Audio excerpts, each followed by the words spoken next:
Are decent people there. Oh, and this is exactly why Maru is definitely, able to do porn. Good save. Good save. Wow. I'll give you a solid Nice. 10 out of 10 on that one. We're Perfect. talking about your meat. Awesome. I got that. Maru meat. Just Welcome the meat. everybody. Hey. Welcome to another episode of The Filler. We have some amazing people here, and we're just gonna talk about porn, pretty much all our porn careers, OnlyFans content, whatever it is that we can make money off of in this pandemic. Hey man, you gotta capitalize. Capitalize on the thing. No, but we're here to talk about Destiny, future of Destiny, the current state of Destiny, kind of what we want to see in the future with Beyond Light and going past that, and kind of just like our thoughts and what we want from this game that we've been playing for who knows how long, that we hate, but we just can't seem to kick the addiction.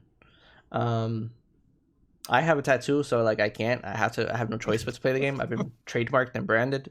But yeah, so my name is Maru. For anybody who doesn't know, I have my amazing co-host here, Prince of All Saiyans himself, Mr. NOGI. I wish I had more energy to be as reluctantly enthusiastic, but I woke up from a nap not too long ago. What is going on, guys? It's your boy Nagi. We got some beautiful, beautiful people here, one of which is a returning person, which I'm very, very, very happy that he is here. First and foremost, Hollow, how art thou? Let everybody know who you are, introduce yourself, and let everybody know what you got going on, if it ain't a secret. My name's HOLLOWTIDE or Corey or Poophead McGee, and I'm here. I woke up today, so I guess that's, depending on how you look at it, that's a good or a bad thing. And then, it's just chilling, relaxing, maxing, paying taxes, just playing games when I can, when we're not, doing IRL 9 to 5 cringe jobs. Oh but yeah, just chilling, man. Just Nice. chilling. It's good to hear, brother. Good to hear. Glad to have you back. Happy to have you back. Thank you. Welcome again. Next, we have a first comer. DANFINITY. How are you? How was everything? We had the opportunity to speak over Twitter a couple of times, but we've never really had the chance to truly connect. So please let myself and everybody else in chat and everybody else at home who is watching let us know about yourself, introduce yourself, and let us know what you got going on. Sounds good. Hey, my name is DANFINITY. I've been a creator in Destiny and on Twitch for about 4 years now. I am a co-host on the Planet Destiny podcast, and coming to the end of 2 weeks off of work, and still haven't got enough done on my personal projects. So that's where I Nice. am. Yeah. Cool. Well, definitely wish you a lot of progress in the projects that you have going on. We appreciate you being on the show. Thank you for letting people know more about yourself, and I'm pretty sure that we're going to find out more as we have this little conversation. Sin, me and you have not had the opportunity to connect. So again, just like for Dan, please, from myself and everyone else at home, introduce yourself and let us know who you are, what you're about. Also, how are you, my friend? How is everything? For starters, man, I'm doing good. Doing real well. For those that don't know me, my name is Sin. You've probably seen me yelling about something on Twitter, shaking my fist at the sky, probably. I relate to that. All mostly for good things, I would think. But I've been streaming for about a year now. I'm a member of Planet Destiny, who Dan up there is also a member of. I stream about 2-3 days out of the week in the evenings, Eastern time. We play Destiny, we do MMOs, we do FPS games, RPGs, pretty much the whole roundabout, but primarily Destiny. And I've been told that I smell bad sometimes, so there's that. I don't know how anybody can know that, except for the fact that I kind of do sometimes. But full disclosure. Well, you're human. You don't have to be perfect. You're not supposed to be smelling good for anybody but yourself. So if anybody has a problem with your odors, they can go home. I think Sin is a 4D streamer. It's a new Twitch thing that they're working on. You can feel and smell the streamer. I think that's what a new Twitch program that I'm secretly part of. Yeah. But they have people posted outside my house. I can't say more.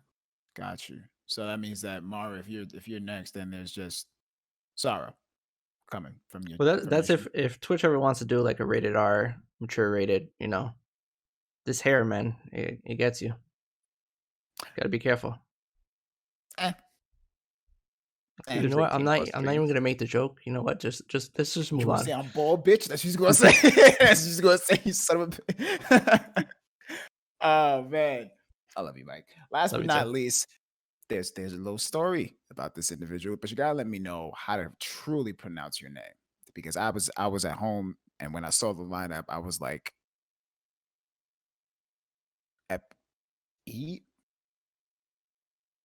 EBONTIS? Like I was trying to figure it out.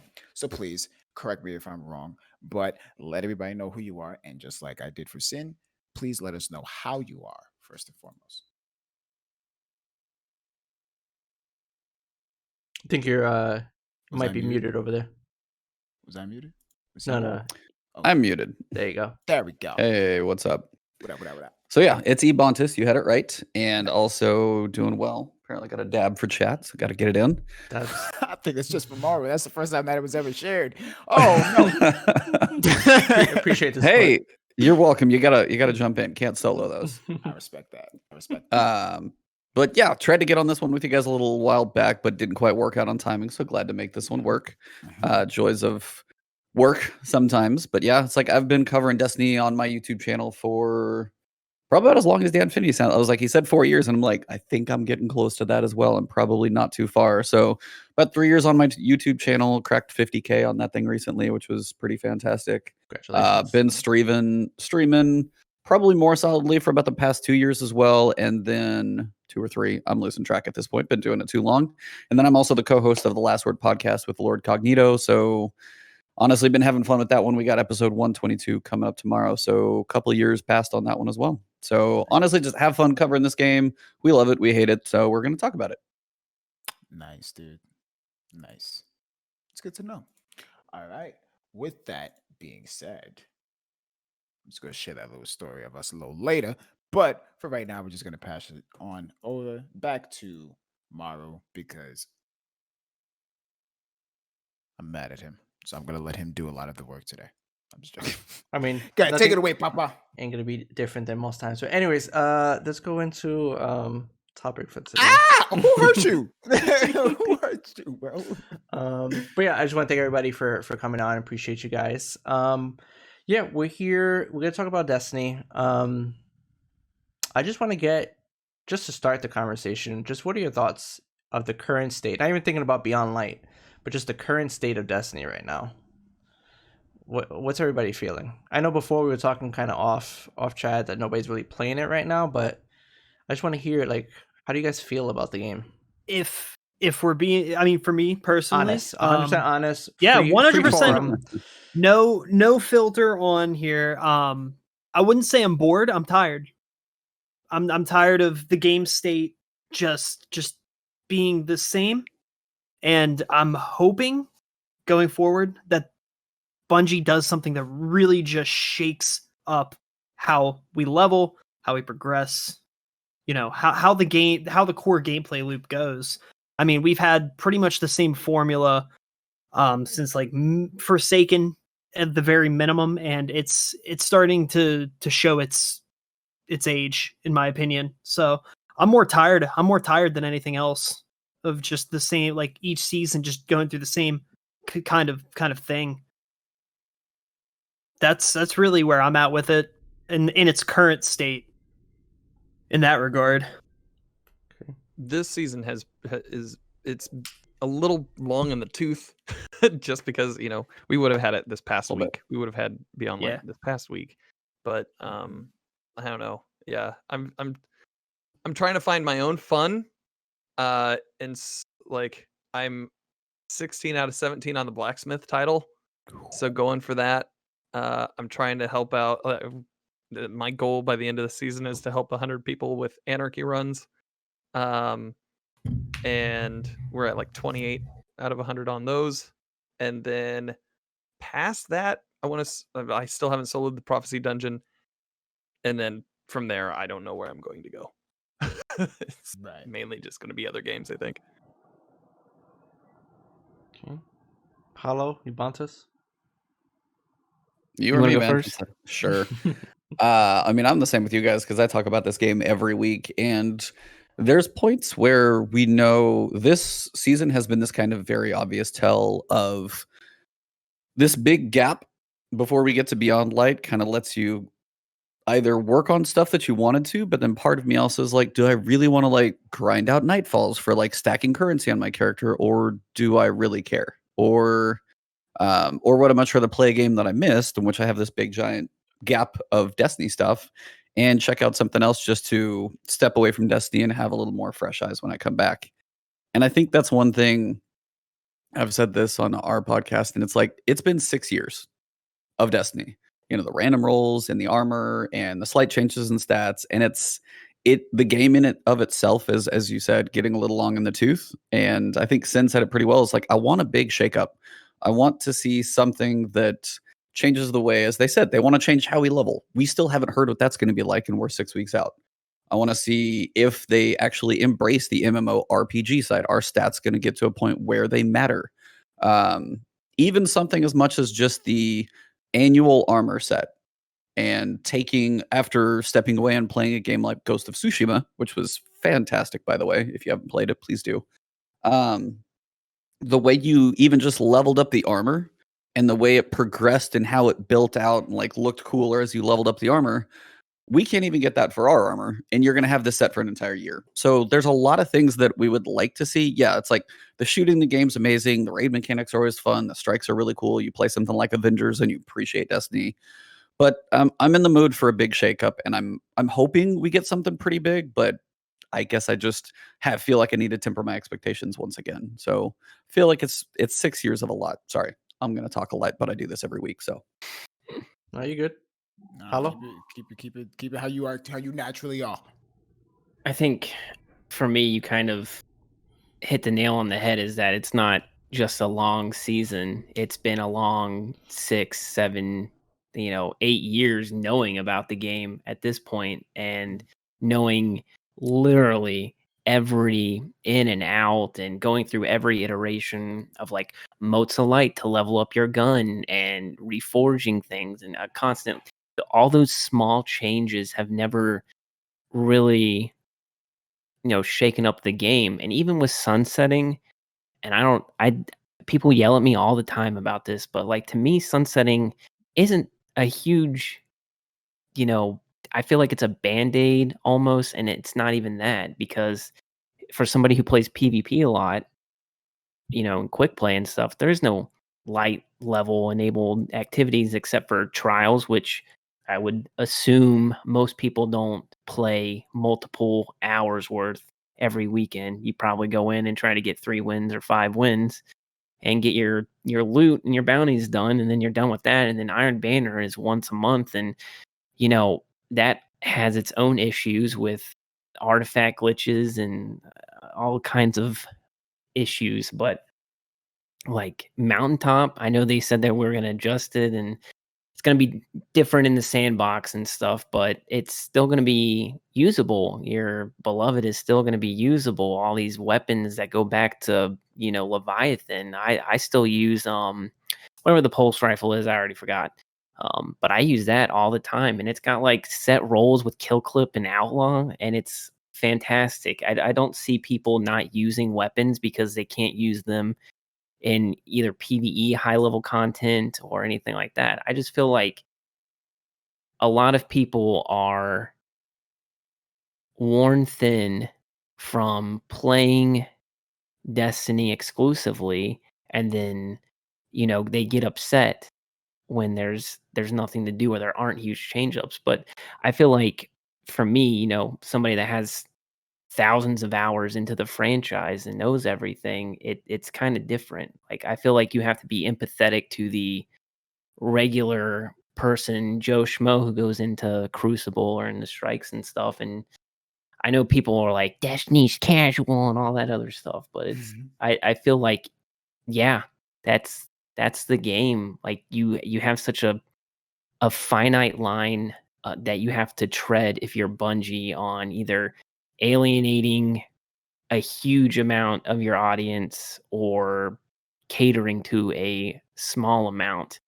But that's, I guess, we could talk about that all you want, but I just feel like I'm tired as well of the game, especially PvP. I get in and probably get 2 games where I feel real enjoyment playing, in the Crucible, and then the other 8, I'm just like, why?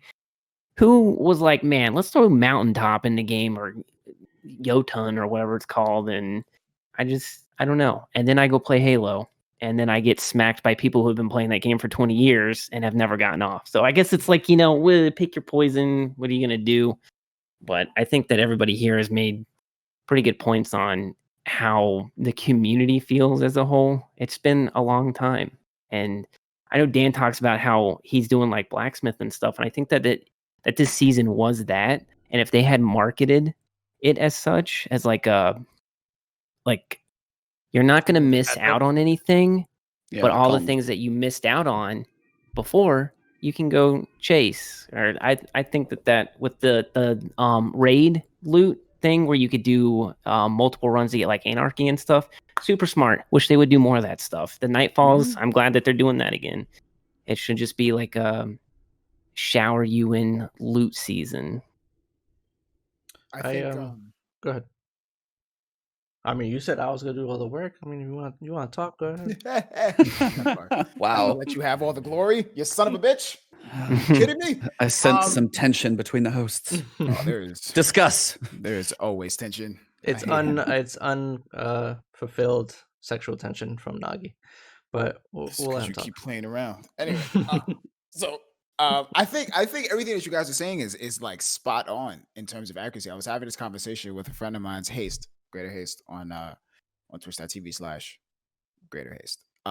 Very good friend of mine's. Tony is a very, very, very passionate person, and he's somebody who plays Crucible for hours. Like, he plays, like, to this day, he plays consistently for hours. And he always makes fun of me because when I get on, I'll play and I'll be on stream and I'll play for like 3 or 4 games, and I'm just like, no, I don't want to deal with it. I don't want to, you know what I'm saying? But at the same time, it's like, I wouldn't even say it's a situation to where, because I don't have an issue with repetitive, right? I play fighting games, and that's literally the same thing over and over and over again. Like, it's the same thing, it's the same combo, same opening. So it's like, repetitive nature never really bothered me. It was at least from my experience, it was the outcome of the repetitive nature. The satisfaction of beating your opponent, or beating somebody skilled as you, or getting a higher rank, or whatever it was, right? You went through the battle, you went through the repeated battles, and then whenever you achieved what you was trying to achieve, you felt like you know what I'm saying? Like, you did some shit. You felt good about what you accomplished, and there was a bragging right moment for it, right? Destiny doesn't have that. And that worries me, because not only does Destiny not have that, but the cycle is about to repeat itself. The worst thing about Destiny is the fact that they have us on this weird feeding tube, right? Where we are so excited and so eager and anxious to consume everything as fast as we possibly can, for the content channels, for the YouTubes, for the secrets, for the lore, for the PvP guys trying to find out the next PvP overpowered weapon, archetype, combination, abilities, whatever works and whatever makes our channel grow, especially for Destiny content creators. We devour the content within weeks or to a month in that short amount of time, and then we're wondering why we're bored. You know what I'm saying? Like, And we do it every single time. So it's to the point to where I think Goth made that statement to where it's like there's a time for every expansion where there's like Destiny fun, and then once the Destiny dies out, he immediately switches to another game. And that is now a part of his channel. And that's unfortunate because he is a Destiny content creator. So is Broman. So are you guys. Like everyone who does this have to go through the same thing. And it's unfortunate because we can't enjoy the game for long periods of time because of that exact thing. But at the same time, based off of everything that you guys said, which is 100% correct, it also doesn't always fall on us because there are repeated games that have content that we have no quarrels with. Hollow, you just said you went back to Halo and got stomped by people who've been playing. And how long has Halo been out? Forever. If y'all don't follow Hollow on Twitter, Yeah. all he fucking talks about is Halo. Pain.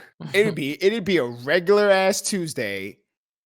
If it starts raining, he's immediately tweeting a Halo tweet just because Yeah. it started raining, and he's Yeah. thinking about Reach because everything that happened in Reach, like Yeah. that's just off grip. You know what I'm saying? You see a helmet with a hole in it. Up there goes another Halo reference. I got it. You know what I'm saying? So Hollow loves Halo. That's another franchise that is like consistent in everything and has never really bored or got tiring for its community. So it's a little upsetting when the same exact developers got this game that has a wide attention span, but can't capitalize. It's frustrating. So I not think- only do I feel like the player base is, not only No, do I you're- feel like the player base is tired, but they're starting to expect disappointment and become okay. Like they're starting to accept that they're about to be disappointed. That's And that's dangerous. That's Yeah. very dangerous because we're just like now it's to a point where Maru has no quarrel with Mountaintop. No idea why. To You him, need to go see a it's weird. therapist. He does. It's weird. It's weird. It's weird being your friend at this I'm a point. Right now I'm masochist. getting DMs like, why? Why are you friends with Maru? You're like, But- it's like, you know how weird that is? And I think that has an effect on the developers too. I feel like you get Yeah. into this echo chamber where you either it has so many parallels to real life and everything, but you either have a very strong yes, type of audience and a very strong no audience, and then the people in between are just kind of like whatever, I'll go play Avengers or something, like they go do something else. The vocal minorities of both sides, it's hard to discern actual criticism and praise, I think. Right. So for Bungie, I'm sure that nobody wakes up and goes to work for them thinking, man, I hope I ruin HOLLOWTIDE's day in the Crucible today by making auto rifles have an insane time to kill and stuff. Like, I don't think anybody's like that. I do think they genuinely all love the game that they work on and make, and they do genuinely want it to be a good game. It's just, I feel like you said, when everybody's setting the bar either extremely high that they'll never be able to reach, or extremely low to where you're like, well, I've been disappointed so many times before. Or like every expansion that comes out is the exact same. You do some story missions, you get some lore, and then there's an abrupt end, and there's no resolution for 6 years, and you're like, oh, okay, so what do I do now? Oh, you do all the content that you've already done for the past 2 years. So Right. I think it's extremely difficult for a game like Destiny to evolve without having a Destiny 3, and it's very hard for it to iterate on itself in a way that it feels fresh and new without having those huge system overhauls. And I made that argument so long ago, and I think Mikowski put the tweet out or something like that. But I made the argument so long ago to just drop the goddamn number. Drop the number. Mhm. Drop the number, bro. Just do it. Just leave it be. Every bro. Beyond Light, Shadowkeep, Destiny expansion. Like that's it. Drop the number. Don't try Yeah. to crazy off grip. A number immediately puts the person into into a perspective to where it has to be an upgrade. Everything has to be better, right? And Destiny is not that type of game. Destiny is a game that drops expansions, and Yep. then whatever the problems or the kinks or whatever the case may be, they work it out depending on what they run into. It's weird even saying it like this, but Destiny is a we'll cross that bridge when we get there kind of game. You Yeah. know what I mean? And that's Yeah. really what a lot of our experiences is like. And I agree with everything that you're saying, because I don't think that like the developers are there and they're like, oh, we got a bunch of cheaters in that game. Fuck them. Like, you know what I'm saying? Like, they're not Yeah. out here just looking at the blatant cheaters and they're thinking, that's not that big of a deal. Like, no, they know it's a big deal. How they're going about it, questionable. Will they find a solution? Hopefully. Do I have confidence that they will? I feel like they will find a solution. Will it be like the best? I have a don't question know. for like Dan and Sin and Ebontis. Yeah. So like I play a lot of PvP. I think you guys are more into the PvE side of things, or just like general Destiny. And like cheating it's way easier to encounter, I guess, in a competitive environment. So like everybody's been talking about the raids and cheating involved with that and stuff, or like even if you do like strikes and stuff and people are farming without having to worry about dying or, you know, running out of ammo or something, does that bother your audience and community and yourself? Because the game, I might get yelled at, but I don't think the game is incredibly difficult. I think there's an artificial difficulty built in, you know, with Oh, that's the discussion in itself. Like the Yeah, artificial, so- like light level, it's higher than you are, so you're Yeah. automatically going to be insta squishy. Like Grandmaster Nightfalls, I know people do them. I know people get really efficient at them, but I don't know Yeah. a lot of people who tell me that Grandmasters are fun. Mhm. Like, I mean, there are people who are like, yeah, we got it down to a pretty fine art. What's it usually involve? Going invisible, skipping people, sitting back, poking people with sniper rifles, Mhm. and that type of stuff. And that's like, when you say the artificial level, that's been an issue for Crota almost, because you were 33 versus 32 and you Yeah. couldn't be 33. Right. So you had to hit that max level just to have a chance to do it. Yeah, to do the sword bearing. And I feel like that artificial difficulty is also in PvP, in the sense that there's so many different abilities and weapons and power, and like you could shoulder charge with Skullfort and get health back, and like that could be you. That's all you do. Is just run around super fast and hit people and stuff, and it's like kind of hard to combat and everything. But I just What class do you play? it's either bottom tree on Striker or top tree Sentinel, and then on Warlock I only play Storm. Gotcha. I was just curious, but speaking from a Titan, yeah, it's like you have your moments to where in PvP, the variety of abilities that we have and the variety of the weapon styles and the Mhm. change in the meta sometimes, like, yeah, we've had the auto rifles. The 600s are Mhm. tasty right now. The gnawing hunger is kind of hard to put away if you get that god roll. And those go through those pieces. Now it's like in PvP for me, since I don't take it as seriously as say somebody like Hollow, for me when I jump in, it's like, hey, I'll have some good game. I'm like an average player. I'm not going to be one of those guys in G1. Not going to happen.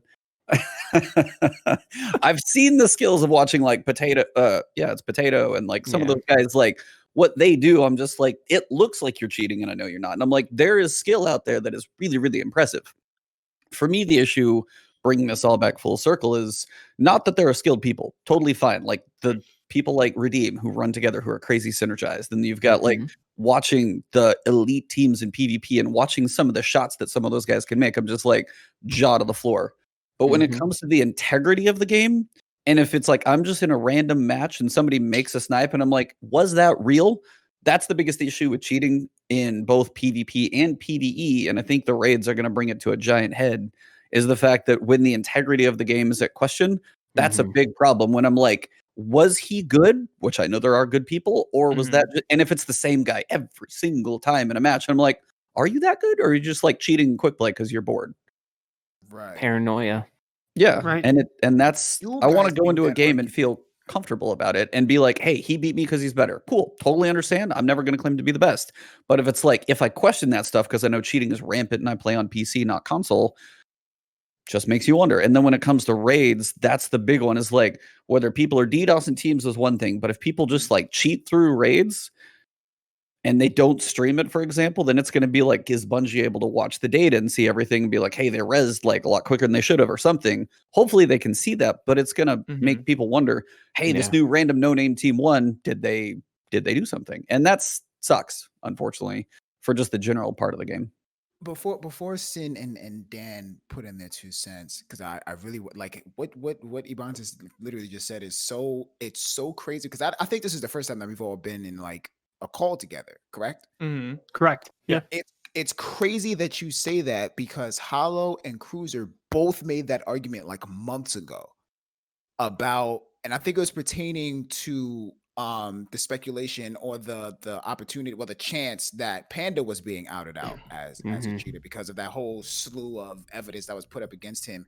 And Paul made a tweet and Hollow chimed in with his point of view, but the basis behind the statement was, if Panda is cheating, it's Bungie's fault for not picking up and capitalizing on cheaters for as long as it's been a thing.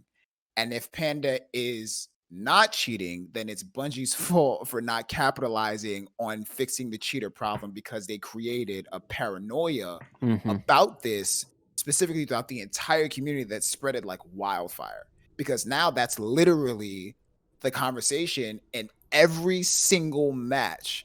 I can't tell you how many, no matter if I'm playing with somebody new, somebody, a friend or old, every single match, there's always that one person that you either die by, or you die, or you're watching next to. And if it's more than 3 snipes, you're like, I don't know about that. You know what I mean? So that's crazy that's being said right now. That's insane. So but anyway, go ahead. I'm not gonna damned if you do, damned if you don't type of thing. Yeah, it's like, are you too good? Now you're getting accused. But on the other side, you're like, that's like the skill level some people are at. And I'm totally no, I'm not there. But as you said, it's like, if you get like 3 in a row and you get that question in your mind, that takes the fun out of it. That kind of sucks the life out of like going into PvP. PvE is a whole different ball of wax, which I think the raid is really going to either bring to a head or see if it's actually an issue. But man, I hope they do something before that. Same. Sin and Dan? Yeah. That's what you guys. But yeah, no, I agree. I agree with what Hollow's saying. Or not, Ebontis, about the the PvE. Well, the PvE side of things, like day 1 raid, like we said before. I mean, if a team that's not very well known isn't streaming it and they get it, will Bungie be able to tell on their end? Like, did something happen there? Or you even have to wonder, I mean, not teams that are more well known, but other teams that are streaming it and doing things that are rather legit. There could be people cheating in another instance of the raid and another team feeding that information or feeding ways around things to a team that appears to be doing something legit. There's a lot of, it just really comes down to the integrity of the game for both PvP and PvE.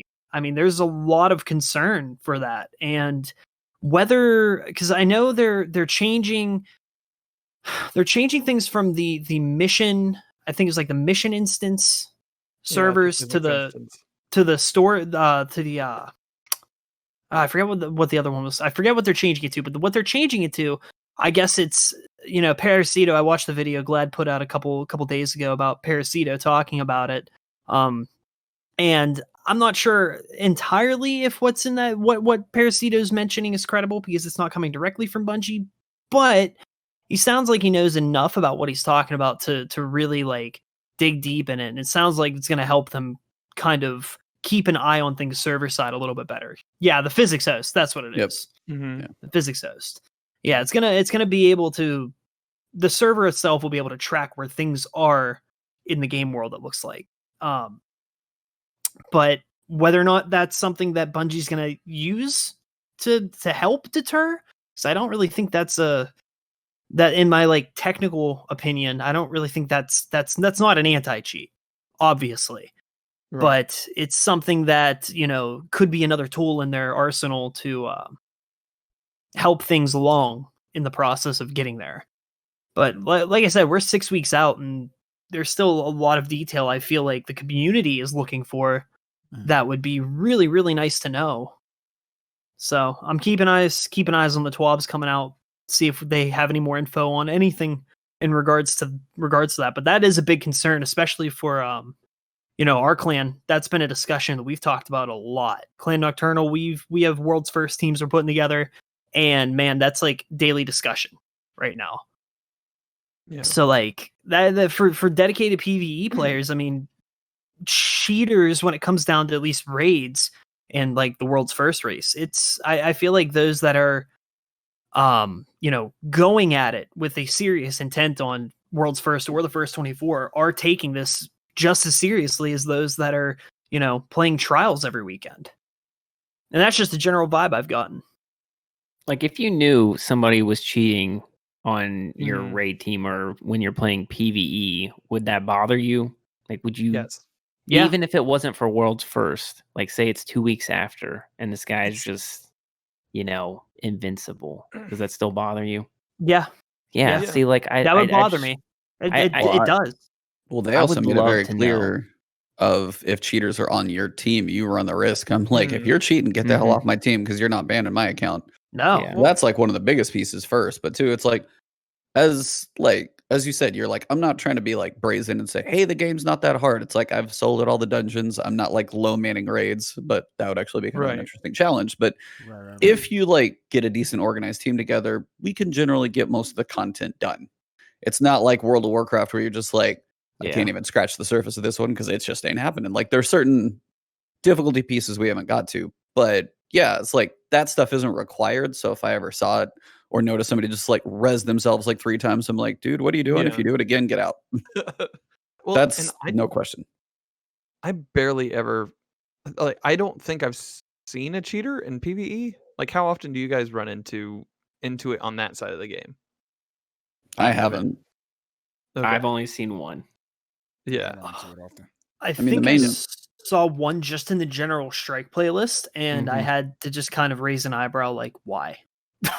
Yeah. It's like the dumbest shit I've ever seen.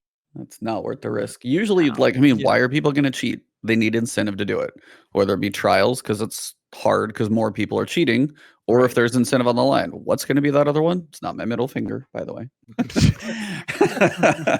That's the raid. But I mean, that's one of the biggest things they want. Now, granted, you cheat and they go into like Bungie does like a data review of the play and you have like a title belt on the line.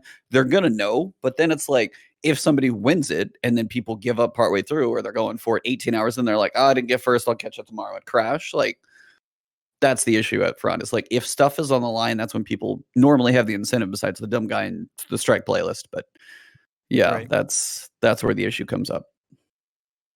Yeah. I have not run into anyone that I've thought was actively cheating in PvE. PvP, there have been a couple of times where I've been like, this sniper in the corner is a little interesting. Thanks thanks for that. But other than that, I think Destiny is a game of iteration, and we have seen long periods where it has had issues in the past, especially in Destiny 1 when there wasn't like a seasonal structure to it. I feel like they're gearing up for a big change, especially with Beyond Light. I want to see more about what they're going to say about anti-cheat, and the sooner the better. Like it may not be next week, but I would like it sometime in the next couple. But other than that, yeah. I also feel like not only is there all this paranoia, but the game also lends itself to furthering that narrative. You have a subclass that literally gives you wall hacks. You have exotics that give you wall hacks. You have like the reason why, and I'll say it too, I love Destiny's gunplay. The reason why the gunplay is so incredibly delicious is because of how much the game holds your hand with aim assist and stuff. And it's on both like mouse and keyboard and controller. I've played both, for hours and hours and hours. Like the game is very generous when it comes to making you feel good. Like in Halo, when I go play, you know, and I miss snipes and stuff, and I'm like, God, I'm trash, man. Like I can't even. Why do I even play this game? And then I get on Destiny and I get, you know, like a triple down sniping. I'm like, man, I'm the best. I should be signed to like a pro esport team because of this. And I think that all those things, what started with, you know, a small quote unquote issue with cheating and whatnot, and you know, it evolved into the website being free for the hacks and stuff, and then everybody on Twitter talking about it. And then the witch hunt with Panda gave it a huge thing. And then they said, you know, Bungie, can you take a look at his account? And then all these other players were like, look at my account and stuff. And it's just a snowball avalanche into this. And now, you know, it's been, I don't even know how many months, years. There were still cheaters on, you know, Battle Net or whatever when we were playing on there, but I don't know. I don't know why. I do know why, but I don't know why it's taken this long. And it's not just Destiny that has a problem with cheating either. It's just the paranoia aspect because of how the game is built. I feel like really feeds into what people feel when they play the games. I think that with this game, you know, Nagi was talking before about compare it to Halo and how people still play that and they still enjoy it. I think the thing with Destiny is that we kind of all, back in the day, you know, 6 years ago when this game came out, we were going into it with a certain aspect of this is going to be a big space MMO RPG shooter, and it's down packed on the shooter aspect. Like Hollow said, the game for me has some of the best shooting ever. But in terms of like the RPG and the MMO, I feel like they've never got that down packed. Like, yes, we have armor sets. Yes, we have different weapon rolls. But really, as an MMO, and I've played a couple different ones, I never got that aspect of like, yo, I'm making a character and I'm feeling the effects of the world, and I really feel I'm customizing every single thing. I feel like it was really bare bones, and it wasn't enough to get that. And I know they went into it kind of changing it up, saying, hey, it's gonna be more shooter MMO. But I think that mindset originally, like I remember getting that first Game Informer magazine and reading the articles and making it seem like it was going to be this whole big thing, especially when you had Blizzard was going to be behind that. So I think that aspect. But with Destiny now, if you think about it, if you look at armor sets, they're all recycled. The weapons that are coming out, recycled. And this is not me like knocking on Bungie for anything. I get, you know, they have constraints or whatnot, but it just kind of feels like we get a lot of bare bones stuff for whatever the reason is, whether it's money, whether it's resources or crew. But now going forward, for me, what I used to do when playing Destiny is I would jam pack everything before those couple weeks when a new expansion came out, and I was ready and set to go. Now it's just like, you know, when it comes out, I'll play it however long it lasts, and then I move on to the next thing. But for me, I literally go ahead, I'm sorry. Yeah, for me, it's I don't mind it as much because there's so many other games I want to play. Destiny, as much as I love it and as much as I want to play it, it's not the game that I need to have content 24/7. Because there's a million other games that I need to get through that I have a backlog of. And I think the problem is that, like Nagi was saying, you have Bungie making content for a year or so. And that content comes out and it's done in a month, and then you're looking for like new content right there. They'll never be able to make more content than creators and streamers can burn through. It's never gonna happen. Dude, like everything that you just said hit me right in the stomach, right? We sat there, we watched the PlayStation event. Me and Nagi recorded a video with the PlayStation, one of the reveals. We were so hyped in the beginning. We sat there and we watched the PlayStation event, right? We all watched it. Everybody saw it, right? I don't know if you guys are into Devil May Cry, right? Devil May Cry, they released a video of Devil May Cry, Devil May Cry 5 Special Edition. Yep. I think Devil May Cry. When did Devil May? I'm sorry. I'm just going to Google this for argument value. Last year, March 8th, came out March 8th, 2019. Right. There's literally a video of me on YouTube screaming at the first time that they announced Devil May Cry 5. I lost my shit. Every vein in my head came out. I looked like I looked like an entire penis. That's how many veins was coming out of my face. I was Thank freaking you out. for that, by the way. You're welcome. You're welcome.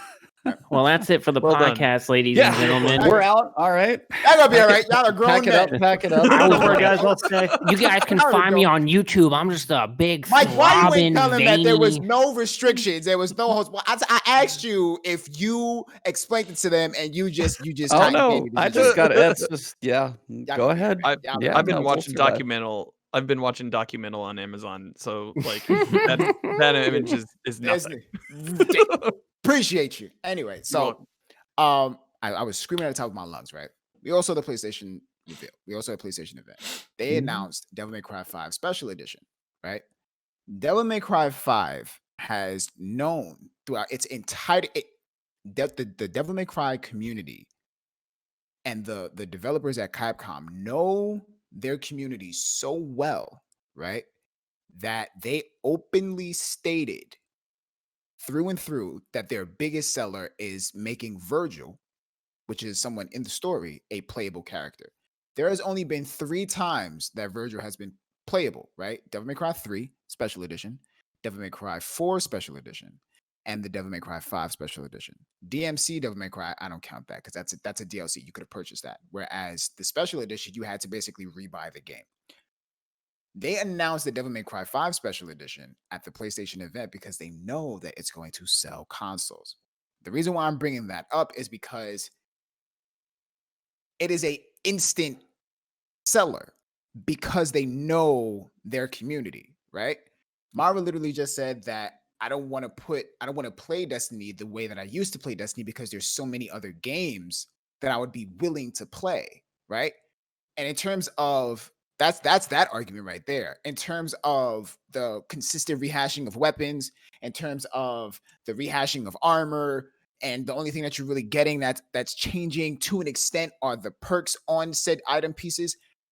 I care about Bungie. I love the developers, and I know they're working their ass off. But I really don't want to chalk up the conversation about resources to content value or enjoyment value, because we're literally playing Among Us for 3-4 hours a day and not feeling any sign of tiredness. Like, we literally enjoy Among Us. Like, everyone literally enjoys Among Us. And if you don't enjoy Among Us, that's because you have bad experiences, and eventually you will enjoy it because you play with a decent amount of people, right? I think that what they Mhm. I'm not a game developer, obviously, but something Right, they should neither am I. lean. Neither am I. Yeah, like Among Us and these party-esque games. That's Mhm. kind of what Destiny was and is. It's a Mhm. party game that takes place in a sci-fi first-person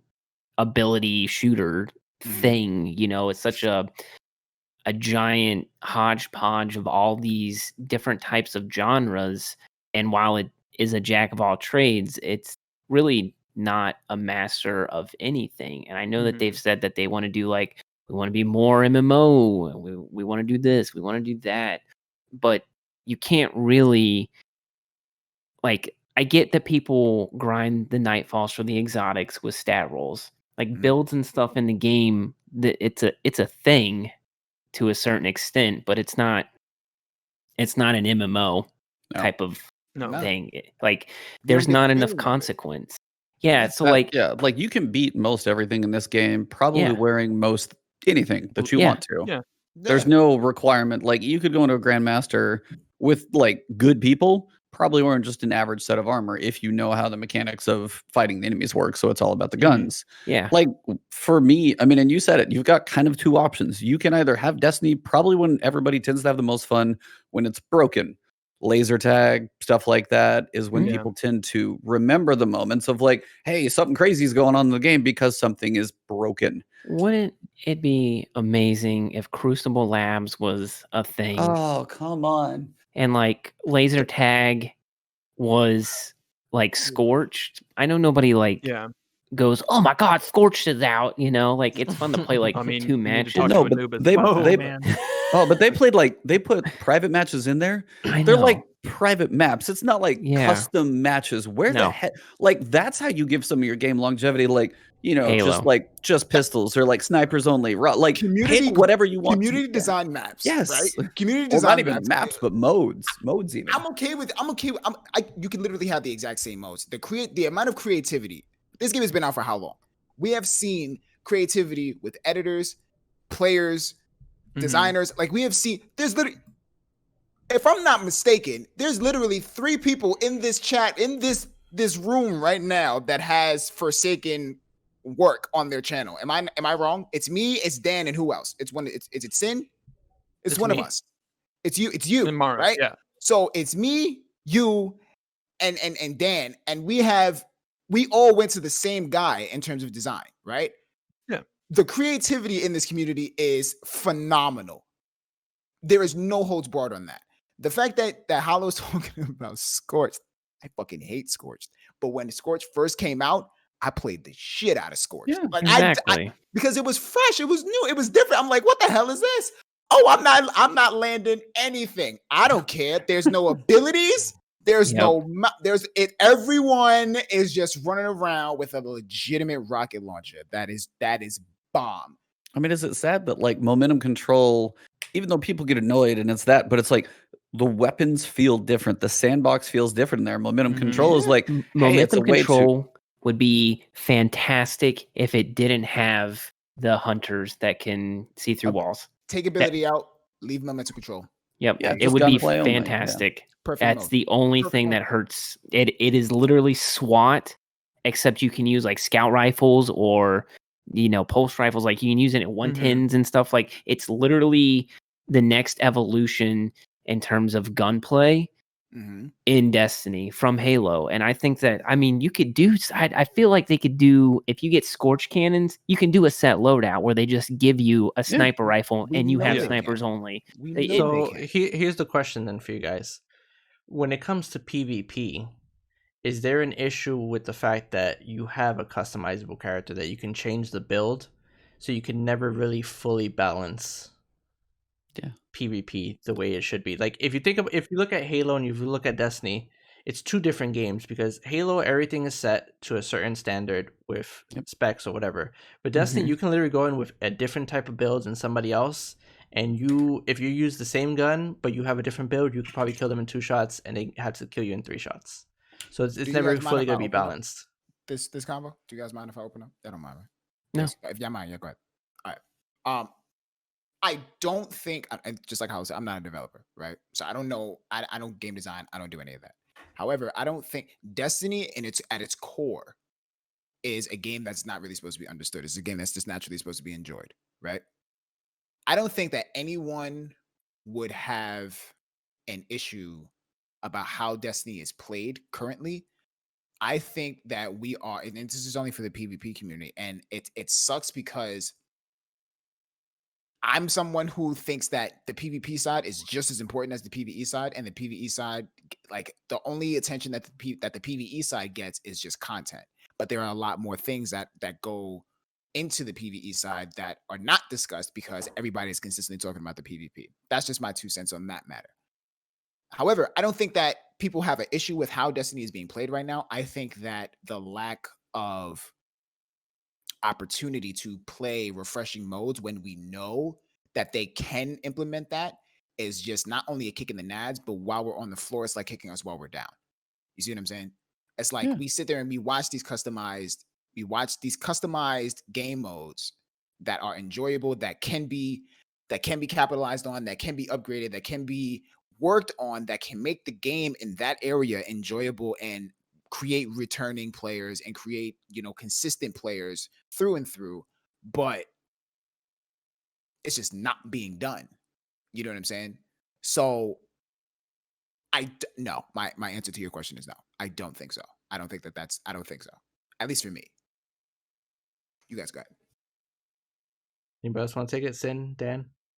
I mean, like I will say, like when it comes to Gambit, that's a whole different discussion in itself. But when Gambit first launched, privately when they had like the little online tournament that they streamed before it ever went to the public, they had a set loadout. And the people who played in that, it was like 5,000 watts and whoever else were in there. I've always heard them say it's like stuff that was in there was set. There weren't like the broken weapons in there, and the game felt fun. It was fresh. It was cool because didn't have a lot of broken weapons in there. So then if you take that and you apply it to something, and honestly, like if it wasn't all Crucible modes, but there was like a set playlist with like, hey, this season we've curated, 4 primaries, 4 specials, couple heavies, and you have That's a set number of great things idea. you could have You a could do set. a theme.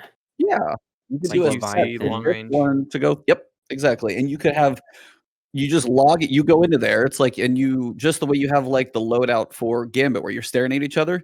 Take like 60 seconds. Be like, all right, I want this gun equipped, this gun equipped, this gun equipped. Go, and that is a balanced, perfectly like as close as they can try and get. And you could still have all the other crazy modes too. But that would be kind of a fun mix as well to be like, hey, this is going to be straight up gun versus gun or something like that. And they've picked what's supposed to work. It'd be nice to have that as an option. I don't think you have to eliminate, because on the other side, I love Mayhem because I love blowing stuff up.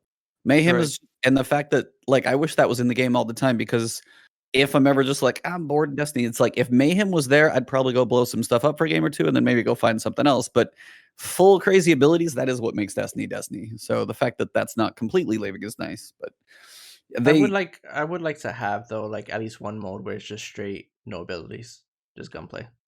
I agree. I'm not saying make all the PvP like that, but just to have gunplay straight game mode. I think that's what comp.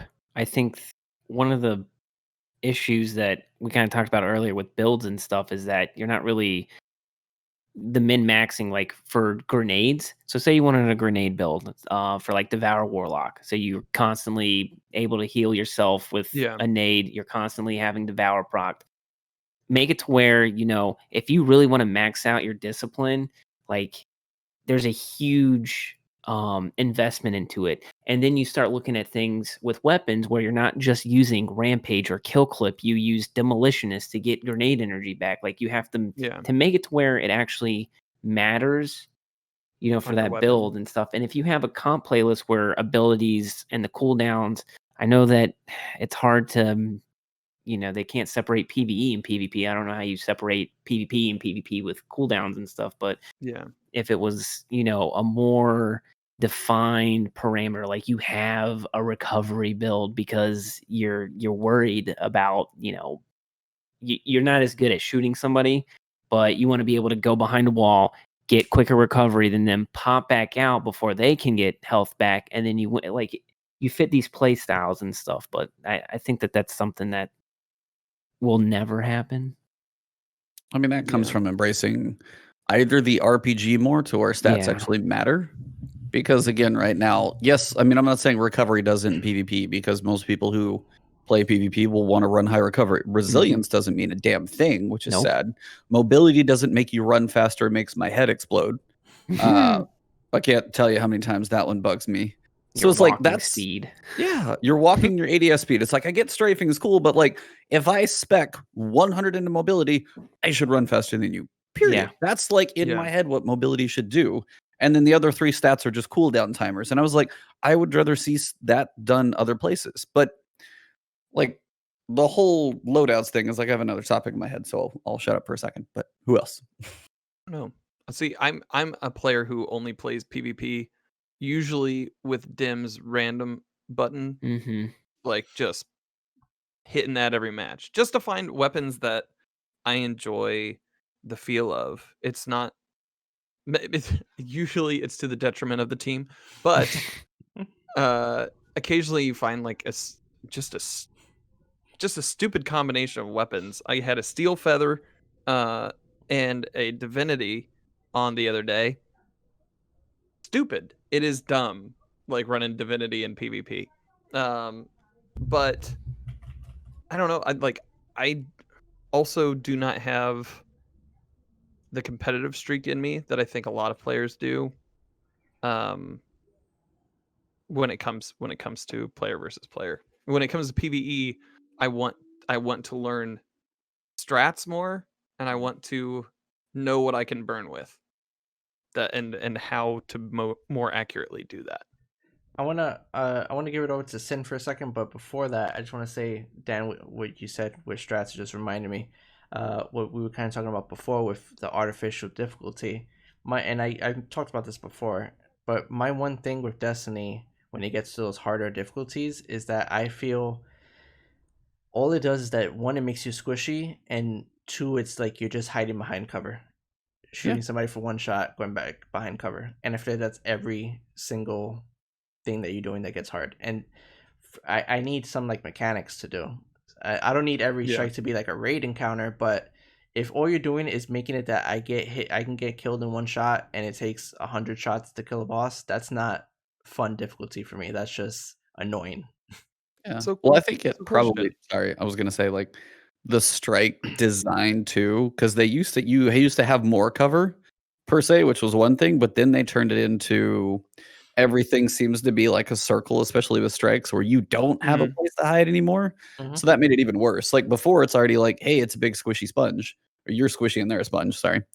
And you at least had some places, and then they're like, hey, well, we don't want people hiding anymore because icebreaker kind of ruins things. Okay, so we're not going to allow you to stand still. Here's a big circle. You have no place to hide. You better run constantly. And that's a whole different level of chaos. But if you tried at a hard difficulty, you jump in the wrong place, or you take like a grounded shot while you're airborne just wrong. And you're just like, now again, I'm not a game developer. How do I make something difficult and challenging, but not a complete royal pain in my butt? I don't know. So this rolls back to grandmasters as well, and how you were talking about earlier in the episode, where it's they're not fun, right? I don't find them fun at all. I did it last season.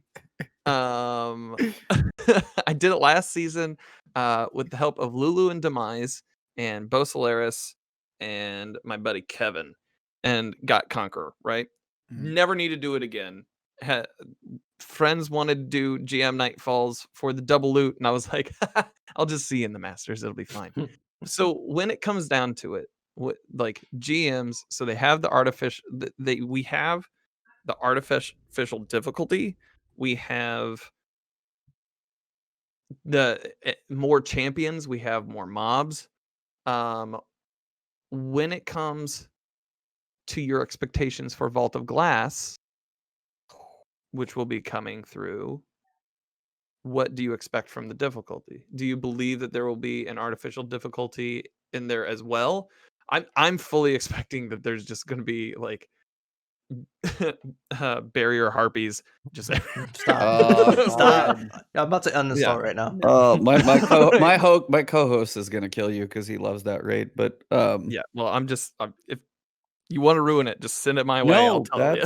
I mean, that would be like the biggest thing is you can make something difficult, but the carrot at the end of the stick has even got to remotely be worth it. And right now, I honestly just don't care that much about exotic rolls or currencies. I'm like, I've got my 10 shards, I've got like 50 prisms, and I have some exotics. I'm not going for like the perfect exotic roll, because to me, going to play in like a game like Ghost of Tsushima or Neo 2 or anything else that's in my backlog right now is more fun, exciting, something different versus bashing my head against that wall. Now, on the other side, if there was actually a reason to go in there, if their raids would be probably the prime example. Raids for a while, I can go into trying to think of the name of the damn word. Not Last Wish. What's the newer one? Garden of Salvation. Garden of Salvation is a prime example because, like, and most of the raids, honestly, in Destiny 2 have been, since random rolls came out, I can get the same roll on a weapon out of a raid or in a strike. Same thing I can get anywhere else. And they don't have intrinsic perks in raids. They don't have armor that drops that has anything better than I find armor anywhere else. Like, what if, for example, raid armor or Grandmaster Nightfall armor had 12 energy instead of 10? Or if you actually could get a class item that had, I don't know, stats, so that thing wasn't a complete waste. Like, those would be things they could at least work on doing within the systems they have. Because, like, yeah, they need to break down walls and rebuild some things. We'd like to see some big drastic changes, but even small stuff within what's there, like raid perks. If there aren't raid perks in this supposed Deepstone Crypt or whatever we're going to be doing, I'm going to be really sad, because that's going to be the 4th year of another raid where there's not really anything special about what you get in there. Yeah, Sin, what do you think? I agree, man. I even said way back, like, because I'm a spitballer when it comes to this kind of stuff. I'm one of those hated armchair devs, and I'm unapologetic in it. I am. I mean, I don't pretend to know what Bungie knows, and I don't pretend to have the knowledge, but I have ideas and things that I would, as someone that grew up playing World of Warcraft and grew up playing Diablo and grew up playing all of these MMOs and RPGs, Yep.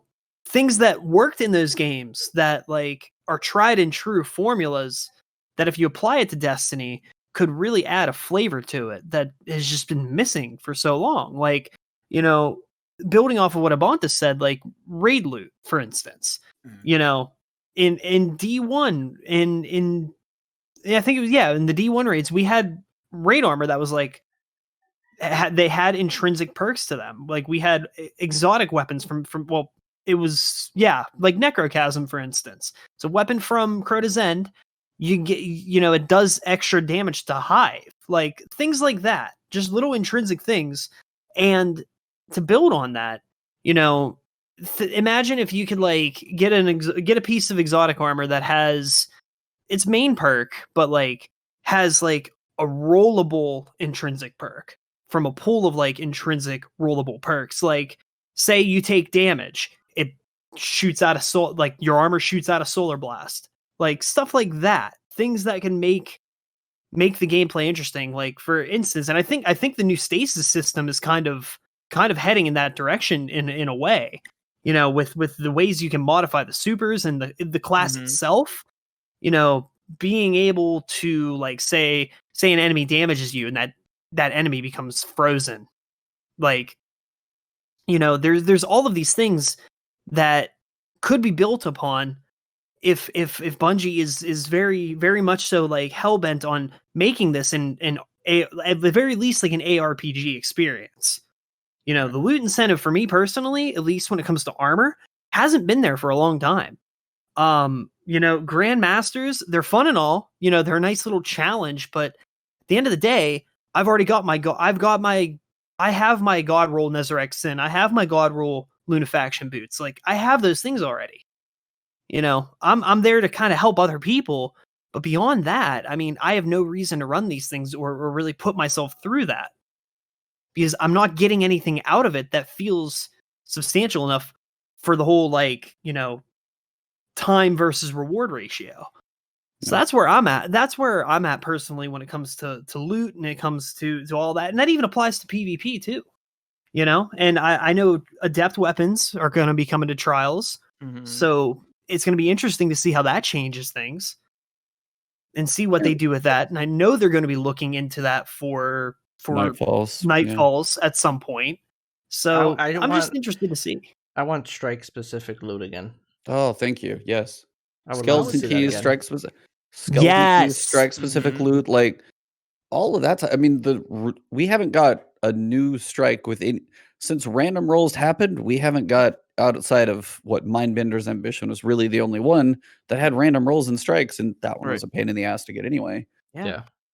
But I was like, what's the, like, we get, Scarlet Keep. That is one of the coolest palettes. Like, I don't know if you guys have seen the like artist who did the Scarlet or the Shadow Keep like armor possible of what it would look like on there.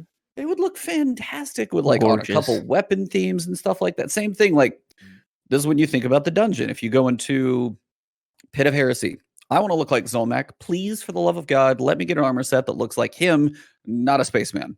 Like, again, those types of things. If I go get, and hey, maybe it's like more resistant to, and again, same thing as you said, maybe I'm slightly more resistant to Hive if I wear that full set because I've spent a lot of time in there. Give us a reason to play an activity, and the more you do that activity, the better you are in it. So if you're like Sin over there and he's like, hey, let me carry you, well, guess what? I'm 10% more resistant to this class, and I do about 10% more damage with the weapons that I've earned from here. So I'm more effective in here, so I can help the other people through it as well. And you have a reason to grind for different armor sets, because once you have your armor, that's pretty much it. But if they do it like how Gambit, you can have, each armor class has its own like perks and whatever, that would be perfect with it. Yeah, that's a fantastic thing to implement into the PvE side, because one of the biggest things that I've realized is that since, I mean, it's unfortunate, but ever since, the Vault of Glass, we never really had that that emotional reaction to seeing loot. I still remember the first time I saw the Vault of Glass cloak. I was freaking out. I'm like, yo, what is it? We all remember how it was, and it was difficult because you had to spend an hour and a half when you interacted with another character to try to get their gamer tag to pull up on your console. Instead, you could make dinner and come back, and it was still spoiled on PC now. Right, we're definitely spoiled. Yeah, I don't know what to talk about, but like interacting with the player base in terms of how loot is achieved. I remember the first time I saw Chatter White. I was insane to me. And then we saw, like, was it Glow who? What the hell? Crota? Yeah, Glow who. Yeah. That was phenomenal, right? Yeah. But those are just shaders. But even the what is it? Kingsfall, you look like Dracula. Warlocks look like Dracula with the Kingsfall armor set. Titans, what is it? The Rhino Titan head. helmet. Right, the Rhino head. Oh, But yeah. the Titan helmet for that strike, when you killed the knight, Oh yeah. you got his helmet. Ala And you was cool. running Yeah, around. the all Dark over- Blade. Yep. Yeah, you was running around with his helmet. I can't tell you how many times I was terrified when I first saw that in Crucible, and I didn't know where it was from. It was the most horrifying. I'm like, when did they put? Who is this? What is that? So it was. I would that in itself was love awesome. them to lean into like the factions more. Like you Factions wear would be a Vex fantastic thing. armor. Like I think the season pass kind of did it, where you had like the Vex milk stuff in you and stuff like that. And I have my own qualms with the battle pass stuff, but that stuff should. How cool would it be to do Pit of Heresy and get stuff that looks like, I don't know that guy's name, Fire Crota. Yeah, if you Zulmak, got yeah. Fire Crota stuff, or like Fire it had Crota, like for little sure. flames coming off your, Somebody like drew it. like Somebody drew anything it. like that. I would love. I pay whoever you need to. Like if Yeah. you're not gonna put a strike in and use dev time for that or something, like throw armor like that into the game, and they'll be so ecstatic. The ship that you could have got from Eververse that should have been in Pit of Heresy. Oh, Like, yeah. That's I didn't even like the stupid dumb ship from Vault of Glass, but I had to have it. Like I put it on, and Chatter White is still better than like any shader that's in Destiny 2 at this point. Like it's I miss Valsgard. That is yeah, the Titan gauntlets that you got from the Charizard twins. Blastoise. Yeah. Yeah. Charizard Shield Blastoise. Brothers. That's so cool. Yeah. I spent way Hollow's too long. a pro Destiny streamer right now. I think honestly, and this is like a god honest like assumption. I think that if Bungie was to just like take a leap of faith and just, it sounds fucking insane. I think if they just spent the money that they didn't have to do these ideas, I think that they would instantaneously make that money back. I think that people would have no. I think there would be no problem with that. What do we have to do to get them to work with Vicarious Visions? Or how can they just buy them? Can Get they them to work with Activision again. Yeah. That's the problem. Like That's a so- bridge fairly burned or bought Yeah. or something. So this. go ahead, Oh, Sin. go ahead. Sin, if you want to go close, wrap this one up, and then I have two more questions for you guys so that we can. Yeah. on. So I'm just building off what Nagi said earlier about how the Destiny community is full of all of these incredible creators and more so like not even just streamers but artists, digital artists, whatever it might be creativity wise. It's no secret that I'm a huge fan of another game called Warframe. Now, I'm not sure if you're familiar with what Digital Extremes does, but they have this thing that they release, I believe it's either quarterly or yearly, called Tenno-Gen. Now, Tenno, they're the characters in the game that you play as, but all of this armor is designed by community artists. And What? Digital Extremes votes on these, like they let the community poll for these concept designs. And then Digital Extremes creates that armor and puts it in the game. What?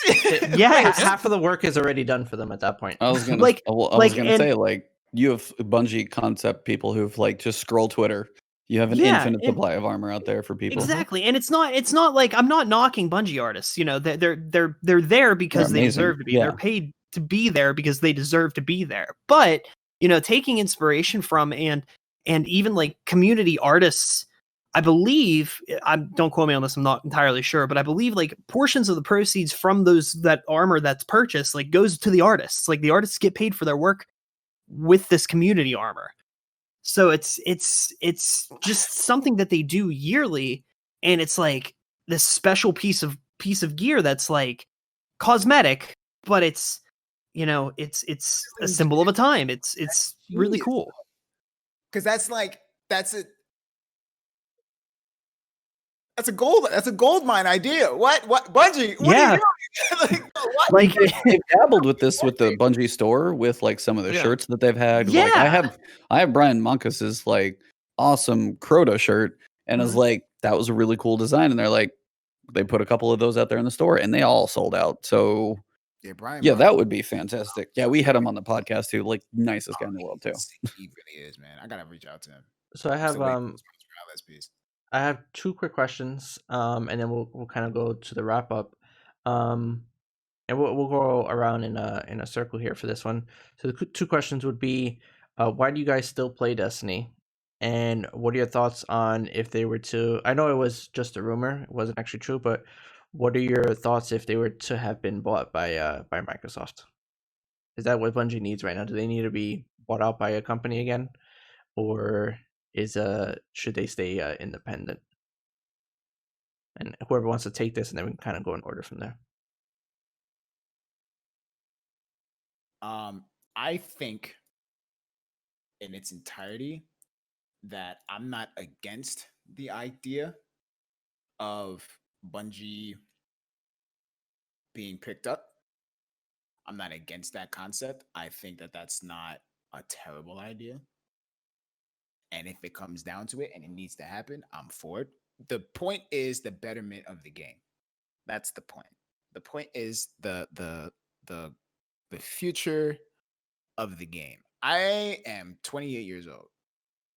I do not want to I don't want to have this conversation when I'm 30. I don't want to have this conversation. And I'm not against the people who are 30 in the community, who are avid members of the community or not avid members of the community. Pain. Ain't got no, Yeah, man, Making me I feel old, man. I turned 34 last week. That wasn't so- Still gotcha. But you see my point. I'm good. You see what I'm saying? Like, I see my point. We don't want to keep, the point is we don't want to keep having this conversation because we've been having this exact same conversation for how long now? You see what I'm saying? At some point, there has to be an initial shift. There has to be. It's been 6 years. Yeah. It's been 6 years. Yeah, there are things in Destiny 1 that people still want in Destiny 2. And I'm a stick in the mud for that. Stop bringing back old shit. Stop. Oh, I mean more functionality like skeleton keys and strike loot, that type of stuff. Like Loot make stuff. new stuff. Believe me, I want new stuff. But I'm just saying functional systems from D1. Like, I mean, but there's things like we have way too many currencies. Please fix the shader system after 3 years. Why is that still a thing? No, I'm with you. Sorry, I'm harping on your point. No. Keep You're going. Good. You're good. You're good. You're absolutely good. You're absolutely good because you definitely made some valuable points. But by all means, it's like. And so for the other question, why do you still? I know you don't play as much as you used to, but why do you still play Destiny? I would be here if it wasn't. I wouldn't be here. Like, you know what I'm saying? Like, it's a combination of nostalgia. It's a combination of potential enjoyment. There is some enjoyment. There are enjoyable factors. I can't play Destiny solo queuing for the life of me now. I used to be able to solo queue for hours on end, whether it be PvE or PvP. I was never really into PvE like that. I could never play PvE for consistent hours like everybody else. Once I get the gist of the activity in terms of PvE content, I can't do it for a long period of time. I get tired, I get bored. With PvP, it's an anime fight no matter what. I'm always dealing with some stupidness and some ridiculous playset. There's the amount of people who play the game and the amount of engagements that I have, you're never really running into the same thing. However, I can only play that for long periods of time because of the people that I'm playing with. So there's a connection value there. There's the friendship value there. There's so many reasons that makes me consistently play Destiny, but there aren't enough reasons for me to consistently play it for long periods of time. I can only play it for about 3 hours max. and that's unfortunate because I used to play this game 8+. Yeah. You know what I'm saying? And that's just strictly Crucible. That's not even including the other 2 or 3 hours that would go into PvE stuff. I was literally just playing PvP by itself for 8+ hours on stream and off stream. So that has a lot. That says a lot, at least for me. You know what I'm 100%. saying? Ebontis? For me, I would say like, so it's like, what's the question? Is like, what keeps me still playing, and then what's the other one? And if do you think that Bungie would need to be bought out? Oh, okay, gotcha. What keeps me still playing? Honestly, like I will say for Destiny 2, my favorite addition to the game since Forsaken has been dungeons. Dungeons have been probably one of my favorite things as more of a solo PvE guy. I like going through all of Dark Souls 3 completely by myself with nobody. I'm trying not to look up guides because I want the challenge, but I also want to know when I get done. It feels really cool to know that I accomplished it. I kicked some butt. Yeah, I had to like die a whole lot to learn this thing. Same thing. Just like soloed Prophecy Dungeon a little while back. Felt fantastic to do it. And I did most of that thing with a bow because I'm crazy. So like there are moments, then everybody finds your own loadouts and stuff, and it's what's going to work for you. The dungeon moments and solos for me have been some of the most fun. And while those are really cool experiences because like I want to finish them, as I said, when Pit of Heresy doesn't have the rewards that fit, like how are we 2 years away from the launch of Pit of Heresy and the armor still drops with crap stats? Like it's masterwork, but it's in the 60s. Like, so you know that base roll is like low 50s. I'm like, how is that not higher and fixed by now? Like certain things like that do get under your skin. So it's like some of it is because I enjoy the challenge. I mean, play Ghost of Tsushima on lethal. That actually felt fantastic because that's how a samurai sword should be. But those are the ones that keep me playing. So when it comes to what's coming in the future, I know Prophecy's like leaving and then coming back, but I'm hoping that's not the only dungeon we have because that's still some of my favorites. So we'll have to see. As for them being bought, this is where it's like we will never know behind the scenes unless we ever get like some inside information from whoever you can talk to. But again, this is all of our big questions. Like, how much content can they put out? We're all at the point, most of us are, where Destiny is a game where we played a good amount. We're going to do quite a few things. There may be some stuff we, catch up on every so often, but would it be better if there were the main expansion and 2 seasons? So they have more time to work on a little better quality output. Or is it back to the 6-month model where you've got more spacing, be like it's like a bigger drop and then a medium drop as opposed to these small little public event type expansions that are built around a public event. The live events are cool, but we all want something bigger. And I think somebody from Blizzard who talked to them, and I heard this somewhere on an interview recently, I think this would probably do best. Like if somebody leaves your game, you want them feeling satisfied. If you leave the game and you feel like bored, annoyed, like dissatisfied, how often are you going to come back? Nobody's going to stick with anything forever at this point. There's too much competition out there. Fall Guys, Among Us, like Fortnite's always sitting out there, and there's so many more things coming. If Destiny's going to like be like, hey, the new Destiny expansion's coming back. I had a pretty good time last time. Let me go check it out. Not everybody's going to come back, and I think they've got to try and get away from trying to keep us in there every single week by these little baby drip feeds as much. Like the lore is kind of cool. And honestly, for me, I feel like if it did take them getting bought out to increase armor from a dungeon and, raid sets or armor, if it takes that to do it, then do it. I guess that's my point, is all of that stuff that we want, figure out what the community wants, which we all want seemingly more. And if you don't have the capacity, the budget, and the development like bandwidth to do these types of things in the time limit that you seem to have committed yourself to, then there may be another option, or you may need some financial or more bodies assistance to do it. Right. So long-winded answer. You're good. Sorry. Muting now. Sin? So on the question about whether or not, like, I think Bungie needs help, I'm gonna kind of just echo what Ebontis said, because him and I have had discussions before. We're pretty much in the same mindset with a lot of these things. But really, like, if they were to be bought by anybody, hypothetically speaking, I feel like Microsoft would be the no-brainer answer. That would be the no-brainer answer. just for the sake fact that one, they in the past, obviously because of Halo, they've had a working relationship with each other. Whether that ended good or bad, Microsoft is not entirely the same company it was 10 years ago. I know that from just the perspective of working in the technical side of things in my 9 to 5 and just knowing how Microsoft has evolved as a company, for better or for worse.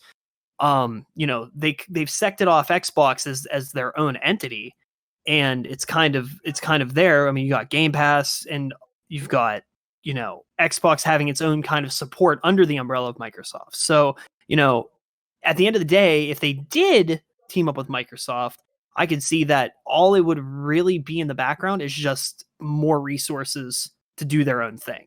Whereas, we've all heard the stories of Activision and Bungie and how, they were put on constrictions and crunches to put things out, strip things down, rebuild them, whatever it might be. I feel like Microsoft would be the best choice because they would still let them be Bungie at the end of the day.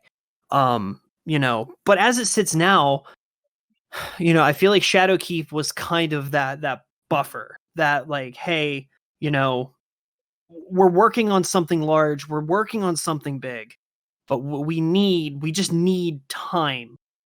And that they kind of pulled a Rise of Iron with Shadowkeep, except for better or for worse. So you're looking at it from the perspective of Shadowkeep as the buffer time. They have a separate team that works on the seasons. Whether or not that all works out at the end, that's an up for personal opinion. We know we've had a couple we had a really rough season this year, but a lot of outside factors contributed to that as well. So, we just, I feel like if they were able to get the backing, I would just hope it would be Microsoft. But if they're going to stand on their own, I would say Beyond Light is going to be the best indicator of whether or not it's feasible still. So I'm interested to see where it goes in that aspect. And the reason really I still play the game is because, one, I like helping people.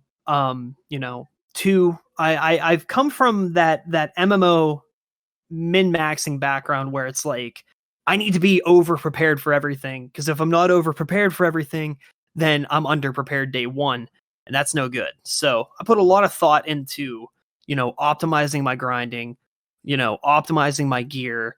I'm switching mods in and out constantly when it comes to PvE, just for the sake fact of, I find something that seems a little bit broken and I'm like, okay, well, what if I tweak this? And to me, it's just that like constant brain flow, right. Of I'm going to do this and then I'm going to do this and I'm going to do this, having just kind of a set grind. And not everybody's like that. Not everybody's like that. And do I get burnt out? Yeah, I do. More often than not. But it's also, I wouldn't have it any other way because I'm doing it with people that I care about. And there's a lot of people in this community I care about. So at the end of the day, it's both therapeutic. It's good for me to be able to socialize with those people and, laugh and carry on and just have fun. And it's also good for me mentally because I'm constantly thinking and I'm constantly analyzing. Right. So that's why I'm still in it. That's why I'm still here. And I love the lore. The lore is amazing. I was going to say, if they can pay off some of the story, that would be probably one of the things that else keeps me around. If some of these dang, 20 different story threads start actually paying off. Finally finish. Yeah. And if anybody here follows me on Twitter, you all know how crazy I am with my lore theories. I should be wearing a tinfoil hat 24/7. Keep them coming, man. That's the fun part.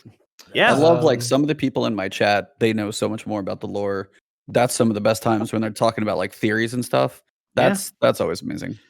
Destiny conspiracy theories. I remember night before Shadowkeep came out, we did like a stream where we all just talked for 3 hours about what we think's gonna happen this year.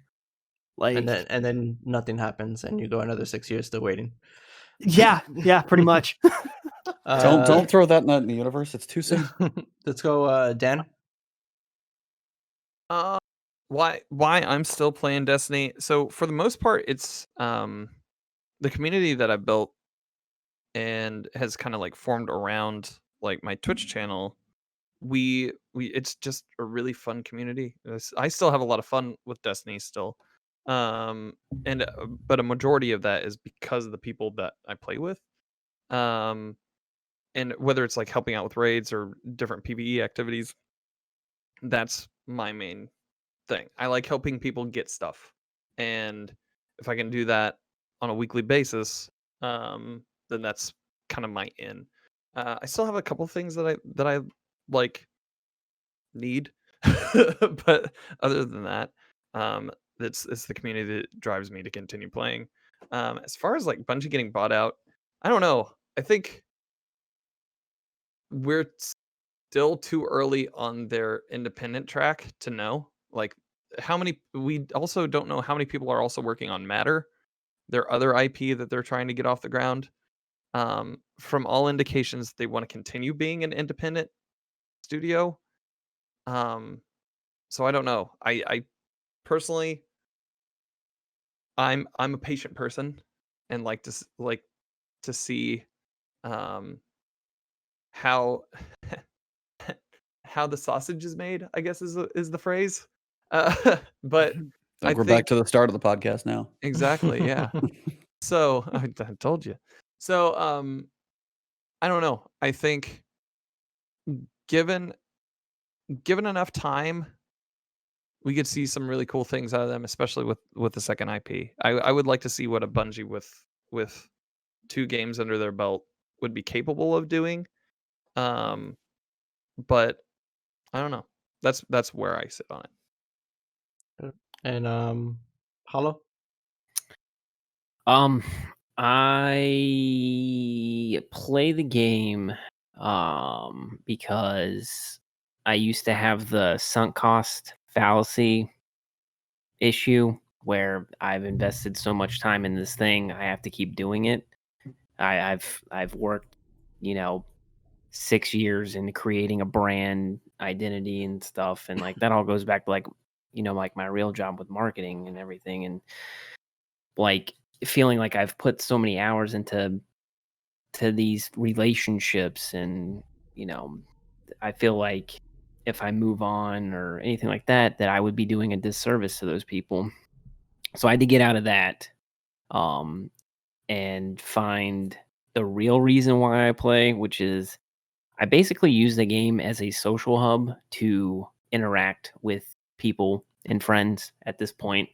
There's nothing to really, I'm 30. I'm not going to play in esports or anything like that anymore. There's no real point in me like going super try hard mode in any PvP game. Like I have fun in Valorant and other, Counter-Strike hyper competitive atmospheres. But I work 9 to 5. I have a fiance, I have a dog, I have a social life, kind of, not really right now because of the pandemic. And Destiny was a good blend of casual gaming that fit into my time that I can put into content creation and into getting enjoyment out of what I was playing. And even then, I play other games, Halo, this year of like the Fallen Order, and just a bunch of games that I would have never played. Monster Hunter, because I've Oh, good. dedicated myself to not being on Destiny all the time. Because if you're on Destiny the game, your Destiny Reddit, your Destiny Twitter, Destiny Instagram, Destiny Twitch, like if your life is constantly revolving out around this one thing, you're gonna get sick and you're gonna lose that spark. What is the time away makes the heart grow fonder or something like that. And I have a better sense of why I play Destiny and what Destiny is because of that. In terms of Bungie being an independent and being bought out and stuff like that, I probably have a way different viewpoint than a lot of people in the community. I know a lot of people were like, yeah, Activision's gone, ding dong, which is dead. And I don't think that that's true at all. I think that a lot of people point at Activision as, being this big bad, but almost necessary evil to get content out. They gave Bungie deadlines, And yeah, crunch sucks, and working and all that other stuff, but it's kind of a double-edged sword. And the type of content that you get, I know everybody likes to say, "Oh, delayed game is, if inevitably good or whatever, eventually good, and a rush game is forever bad and stuff." But like for real, Destiny 1 and Destiny 2 are extremely rushed, cut versions of whatever they wanted to release anyways, and it's been 6 years and we're still playing them. I think that if you look at the track record of what Bungie was putting out in terms of content with High Moon and Vicarious Visions, I think that those two studios did a lot of work that people don't realize, which is extremely unfortunate because of the talent and effort that was put into those, DLCs and expansions. I don't think that that's something that should just be like, "Oh, F Activision." But I kind of agree. I don't really see them being bought by Microsoft. Would it be cool if they had unlimited resources and stuff? Yeah, that'd be great. But I see them more as a contracting type of IP, and where they would have other studios work on stuff. But notoriously, Bungie is extremely difficult when it comes to their game properties and allowing others to work on it. Going back to Halo, it was the horror stories that you hear about, not just handing it over to 343, but working with other studios on Halo, and eventually, like, they didn't even give them like one of the engines for Halo. So it's just kind of like, I get it, it's your baby and stuff, and you want it to be in your image, but I just don't see them, especially now. They have people investing and stuff. I think that's different than being bought, when you're given a ton of money to work on games. And we still don't know what Matter is. I know that there's like another thing in the pipeline. I don't know how widespread that is, but as far as I know, I think there's 3 games, including Destiny, that are supposed to be, coming out by like 2025. So I don't know. There's no way to ever know. If they were still with Activision, would things be different? Probably would have got Beyond Light. Probably would have had 2 other studios working on it. The seasons might have been a little bit more fleshed out. Who knows? You can only go off of past experiences, and preparing for the future, I think, it's not healthy to sit there and think about what ifs and stuff. If Bungie decides to, sell the Destiny IP to Microsoft, is that gonna, like, will people stop playing Destiny? I don't know. I don't think that that's a thing. Or like, do people, as soon as they come out with Matter, do they jump ship from Destiny to that and stuff? I don't know. I think that when everybody's like, Destiny's a dead game, we are in like literally the worst lull in content in the history of Destiny. I think it's worse than Rise of Iron. And how many tens of thousands of people log on each day just on PC to play? How many tens of thousands of people play PvP each day? I just don't. I think the only thing that kills Destiny is when Bungie pulls the plug, or if they give it to somebody else or something. I just don't think that. We don't know what goes on behind those, closed doors at the boardrooms and stuff. I just think that I think that they should absolutely seek help. And I don't know if that'll ever happen either. So Good answer. long-winded. Yeah. I mean, to me, it seems like they're trying to grow wider on their own. They're trying to establish themselves as, not just Destiny, but the other IPs that they have that they're working on. Because I mean, from what I understand from the past discussions on it.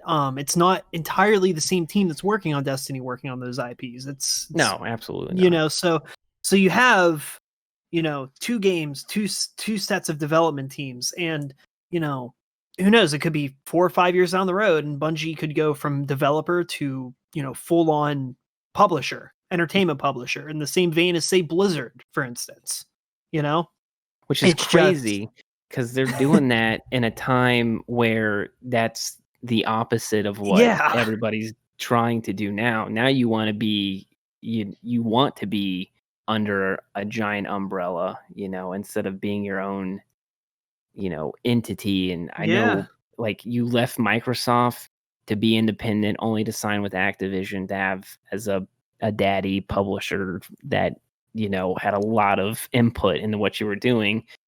And then you get out of that, and then to be like, well, let's go back to Microsoft, or let's go, you know, get partnered with Blizzard or something. I just don't see that as a realistic. Right. I think that hurts your brand and your image as a whole in the gaming sphere. So I agree. You're going back and forth and not really yeah, setting your foot down. It's like, hey, I tried to make it on my own, and that didn't work out. So now I'm going back to the parents. yeah, Like a bad ex. Yeah. yeah. Bouncing back and forth. But yeah, so we're coming to the roundup here for the end of the show. Just want to thank you guys again for coming on. Everybody who stood with us in chat, appreciate you guys. We're gonna do our shout out. Go around and do a shout out. I know Hollow has to kind of head out and take care of some stuff. And my shout out this week is actually gonna be for Mr. Hollow himself. This man is getting married in about 10 days. He's welcoming you to the married life. It's amazing. So congratulations on that. Thank you.